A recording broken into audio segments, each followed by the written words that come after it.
السلام عليكم ورحمة الله وبركاته.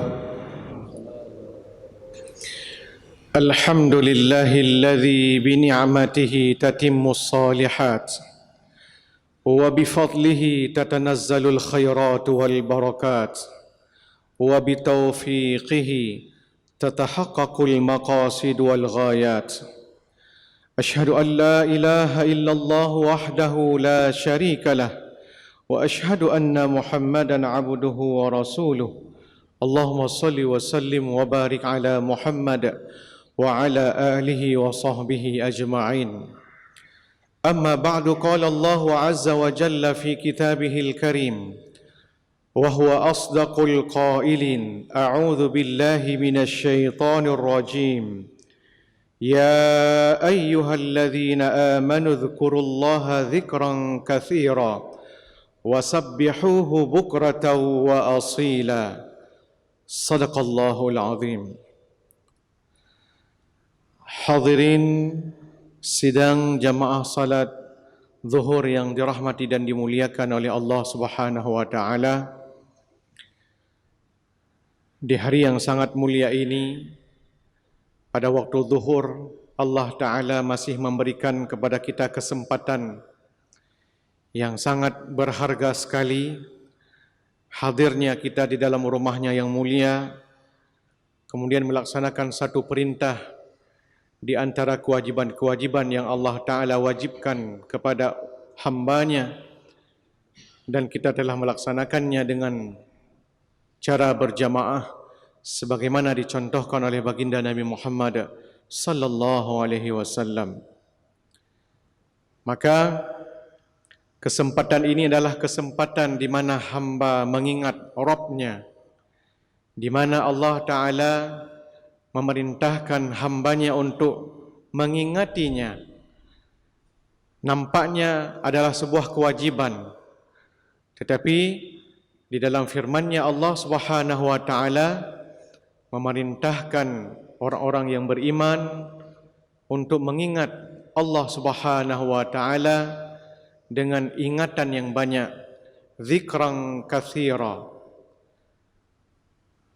Maka sebagian daripada ahli tafsir seperti Syekh As-Sa'idi rahimahullahu taala di dalam tafsirnya mengatakan bahwa Allah taala sengaja memerintahkan hamba-hambanya untuk mengingat Allah. Zikran katsira di sini adalah dengan makna fi kulli makanin wal ahwal, di setiap tempat dan keadaan, terutama di tempat-tempat yang disunnahkan untuk berzikir, fi duburi kulli salatil maktubah, di setiap selesai salat yang 5 waktu, fi kulli ahwal, di setiap keadaan tertentu, maka di sana pun dibacakan zikrullah, ingat Allah. Dan doa-doa yang dibaca di setiap keadaan, di setiap pekerjaan, itu juga adalah mengingat Allah Subhanahu wa taala. Maka di dalam surah Al-Ahzab ini, surah ke-41, Allah taala firmankan wasabbihuhu bukratan wa asila, dan bertasbihlah kepada Allah bukratan, bukra yaitu di awalun nahar, setiap permulaan hari, wa asila wa akhiruhu, dan di penghujung daripada hari, yaitu ketika menjelang malam datang, maka diperintahkan untuk bertasbih. Maka di dalam tafsir Syekh As-Sa'idi mengatakan zikir yang dimaksud di sini adalah di antara min tasbihihi, dari tasbihnya membaca subhanallah, wa tahmidihi, dan membaca tahmid alhamdulillahi rabbil alamin, wa tahlilihi, dan membaca tahlil la ilaha illallah, wa takbirihi, dan membaca takbir Allahu akbar. Maka di dalam hadis-hadis di mana Rasulullah sallallahu alaihi wasallam juga mengisyarahkan tentang berzikir kepada Allah. Sebenarnya di dalam salat pun zikir itu sudah dimulai. Takbir yang diucapkan dengan kata-kata atau kalimat Allahu Akbar. Itu adalah zikir, zikrullah, mengingat Allah. Kemudian dimulai dengan membaca doa iftitah. Di dalamnya adalah zikir kepada Allah. Kemudian dilanjutkan dengan membaca Al-Fatihah yang merupakan bagian daripada rukun salat. Dia juga adalah kesemuanya zikrullah, mengingat Allah. Bahkan di dalam Al-Fatihah, di mana ayat-ayatnya Allah Ta'ala membalas bacaan-bacaan tersebut. Bismillahirrahmanirrahim. Hamidani abdi, hambaku sedang mengingatiku. Alhamdulillahirabbil alamin, hambaku sedang memujiku. Ar-Rahmanir-Rahim, thana'a alayya abdi, hambaku sedang menyanjungku. Thana'un, menyanjung. Maka keseluruhan daripada salat juga merupakan zikrullah, mengingat Allah. Dan selesai salat, di sana ada petunjuk-petunjuk Rasulullah untuk berzikir kepada Allah, membaca istighfar. Astaghfirullahalazim alladzi la ilaha illa huwal hayyul qayyum wa atubu ilaih 3 kali minimalnya. Kemudian membaca subhanallah. Ada hadis daripada Rasulullah sallallahu alaihi wasallam, barang siapa yang membaca tasbih subhanallah 33 kali dan tahmid alhamdulillah 33 kali, wa takbir dan Allahu Akbar 33 kali, ditutup dengan la ilaha illallah wahdahu la syarikalah lahul mulku wa lahul hamdu yuhyi wa yumit wa huwa ala kulli syai'in qadir. Pada bilangan yang ke-100, Allah Ta'ala ampuni dosa-dosanya walau misla zabadil bahar, walaupun dosa itu sebanyak buih di lautan.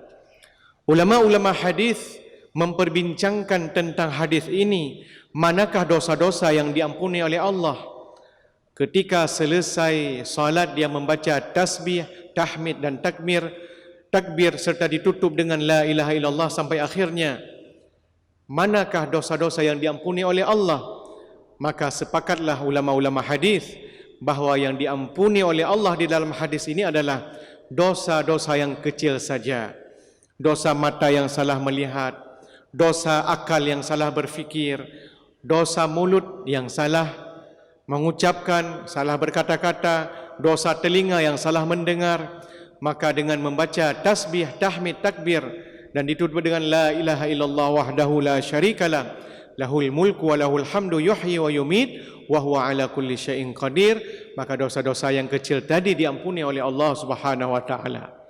Sedangkan dosa-dosa besar seperti dosa mempersekutukan Allah dengan selain Allah, dosa durhaka kepada orang tua, maka kalau belum lagi memperbaiki tauhid kepada Allah, belum lagi menghilangkan dan keluar daripada amalan-amalan syirik, maka Allah Ta'ala belum lagi mengampuni dosa-dosa hambanya.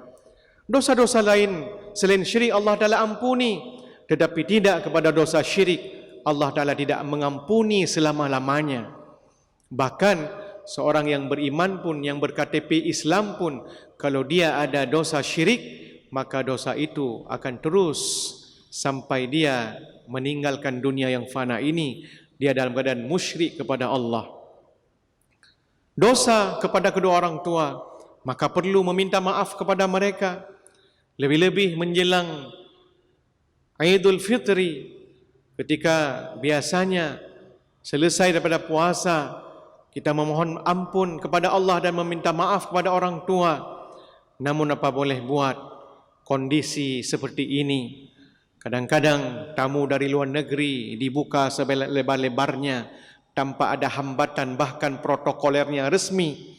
Tetapi seorang muslim ingin menziarahi kubur orang tuanya, seorang muslim ingin bersilaturahmi kepada muslim yang lain karena kerabat dekatnya, maka terjadilah keadaan seperti ini. Oleh karena itu, kita mengingat Allah Subhanahu wa taala sebagai cara kita untuk mendekatkan diri kepada Allah. Syekh Ilyas rahimahullahu ta'ala mengatakan di dalam kaulnya bahawa tujuan daripada seorang hamba mengingat Allah adalah supaya kemuliaan dan kebesaran Allah ada di dalam hati orang-orang yang beriman. Ketika seorang hamba mengingat Allah dengan ingatan yang banyak, maka muncullah keagungan Allah di dalam hatinya. Dia akan bersama Allah dimanapun dia berada. Dia bersama Allah ketika dia berada dalam keadaan ramai bersama orang-orang ramai. Dan dia pun bersama Allah ketika dia bersendiri. Dia takut kalau tangannya berbuat yang salah. Dia takut kepada Allah kalau mulutnya berkata yang tidak baik. Dia takut kalau melihat perkara yang tidak dihalalkan oleh Allah. Dia takut kepada Allah kalau telinganya mendengar hal-hal yang tidak patut didengar olehnya. Mengapa? Karena dia merasa ma'iyatullah bersamanya. Dia merasa bahwa Allah sedang memperhatikannya. Dan seseorang yang berzikir kepada Allah, zikir itu tidak terbatas kepada tasbih, tahlil, takbir dan tahmid. Tetapi zikir itu juga adalah bagian di antaranya adalah selawat kepada Rasulullah. Orang yang senantiasa berselawat, ratbul lisan, basah lidahnya dengan berselawat kepada Rasulullah, maka pasti dan pasti Allah Ta'ala akan memberikan satu kesempatan untuk diberikan syafaat kepada orang yang senantiasa berselawat kepada Rasulullah sallallahu alaihi wasallam.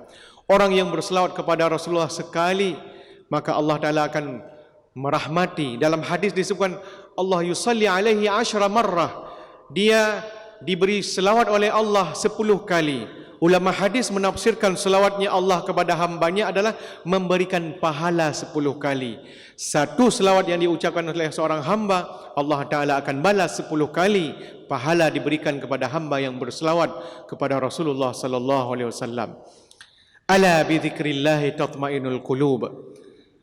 Di dalam sebuah hadis Rasulullah sallallahu alaihi wasallam mengatakan bahawa ketahuilah dengan mengingat Allah, dengan berzikir kepada Allah, hati akan tenang. Di dalam mafhum hadis yang lain, Rasulullah sallallahu alaihi wasallam bersabda, "Idza marartum bi riyadil jannah farta'u." Jika kamu melewati taman-taman surga, maka nikmatilah. Qila, sahabat bertanya, "Wa ma riyadul jannah ya Rasulullah?" Apakah itu taman surga wahai Rasulullah? Khilaquz zikir, halqah-halqah zikir.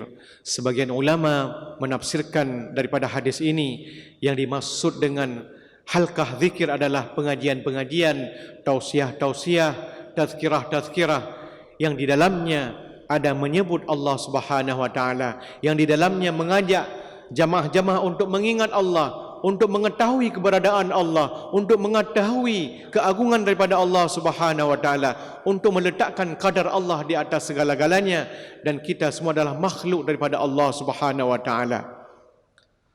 Hadirin yang dirahmati oleh Allah Subhanahu wa taala, maka adapun amalan-amalan yang sebagian ulama berbeza pendapat di dalam mengamalkannya, maka kita mengikut kepada kearifan lokal. Di masjid-masjid mana di sana ada zikrullah secara besar, secara jihar, maka silahkan, karena memang ada dalilnya yang diriwayatkan oleh Imam Bukhari bahawa pada masa Rasulullah sallallahu alaihi wasallam terdengar zikir-zikir yang diucapkan dengan suara jihar sampai suara itu terdengar sampai kepada teras Masjid Nabawi. Hadis ini diriwayatkan oleh Imam Bukhari dan dituliskan oleh Syekh Muhammad bin Salih Al-Utsaimin di dalam kitab Majmu' Fatawa juzuk yang ke-13 tentang berzikir setelah salat dengan suara yang jihar. Adapun kita yang tidak berzikir secara keras, maka satu sama lain saling bertasammuh, bertoleransi.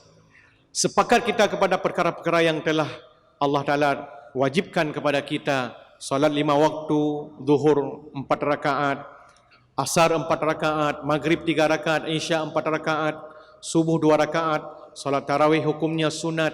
Perkara-perkara yang sudah jelas hukumnya itu satu sama lain kita saling sepakat untuk melaksanakannya. Sedangkan untuk perkara-perkara yang masih bersifat khilafiyah, maka satu sama lain kita saling toleransi, saling memaafkan, saling berlapang dada untuk menerimanya. Semoga Allah Subhanahu wa taala berikan kepada kita sebagai hambanya kesempatan untuk dapat kita berzikir kepada Allah sebanyak mungkin, sehingga ketika kita berjumpa dengan Allah satu saat nanti, kita dalam keadaan tersenyum menghadap Allah, dan Allah pun ridha kepada hambanya, dan keadaan kita dalam keadaan husnul khatimah. Amin ya rabbal alamin. Terima kasih atas segala perhatian. Mohon maaf atas segala kekurangan. Subhanakallahumma wa bihamdika asyhadu an la ilaha illa anta astaghfiruka wa atubu ilaik. Wassalamualaikum warahmatullahi wabarakatuh.